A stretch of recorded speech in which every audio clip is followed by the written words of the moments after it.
নমস্কার বন্ধুরা, আজকে তোমাদের সাথে শেয়ার করব ঘুগনি রেসিপি।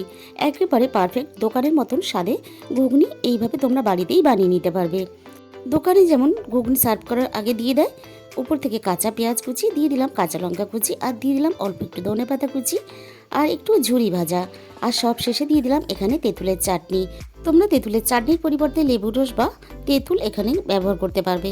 এখানে আমি কাঁচা মটর ওভারনাইট ভিজিয়ে রেখেছিলাম। এবার প্রেসার কুকারে জলের মাপ সহ মটরগুলো আমি দিয়ে দিলাম। এবার আগে থেকে আমি ছোট ছোট ডুমো ডুমো করে আলু কেটে খুব ভালোভাবে ধুয়ে পরিষ্কার করে নিয়েছিলাম।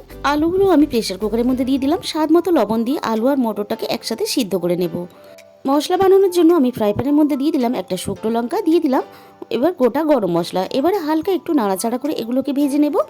একই সাথে আমি দিয়ে দিলাম হাফ চামচ পরিমাণ গোটা ধনে, হাফ চামচ পরিমাণ গোটা জিরে আর সব শেষে দিয়ে দিলাম হাফ চামচ পরিমাণ গোটা মৌরি। লো ফ্লেমে আমি এটাকে হালকা নাড়াচাড়া করে ভেজে নেব। আমার এখানে ভাজা রেডি হয়ে গেছে। এবার ঠান্ডা করে আমি গুঁড়ো করে নেব। মটরগুলোকে এইভাবে সিদ্ধ করে নিতে হবে, সুন্দরভাবে গলেও যাবে আবার গোটাও থাকবে। এবারে দেখো কড়াইয়ের মধ্যে আমি দিয়ে দিলাম প্রয়োজন মতো সর্ষের তেল। এবার তেলের মধ্যে আমি দিয়ে দিলাম মাঝারি সাইজের একটা পেঁয়াজ কুচি। পেঁয়াজটা একটু হালকা নাড়াচাড়া করে নিয়ে আমি এখানে দিয়ে দেবো একটা টমেটো কুচি।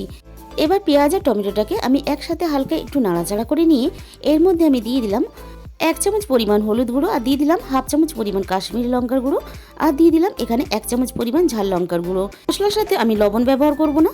আলু আর মটরটা যেহেতু আগে থেকে লবণ দিয়ে সিদ্ধ করে রেখেছিলাম, প্রয়োজন হলে আমি পরে লবণ এখানে ব্যবহার করব।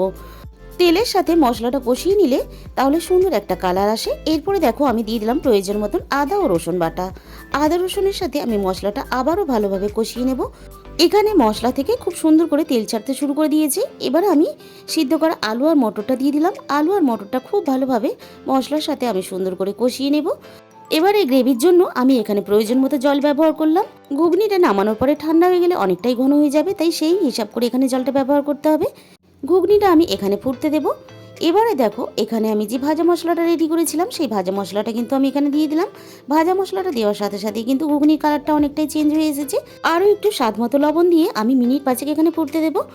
তাহলে বন্ধুরা, আজকের রেসিপিটা ভালো লাগলে অবশ্যই ভিডিওতে একটা লাইক করো আর প্রচুর প্রচুর শেয়ার করো। দিয়ে দিলাম অল্প একটু ধনেপাতা কুচি আর চ্যানেলটাকে সাবস্ক্রাইব করে পাশে থাকা বেল আইকনটা প্রেস করে অল করে দিও, যাতে আমি কোনো নতুন ভিডিও আপলোড করলে সবার আগে তোমার কাছে পৌঁছায়।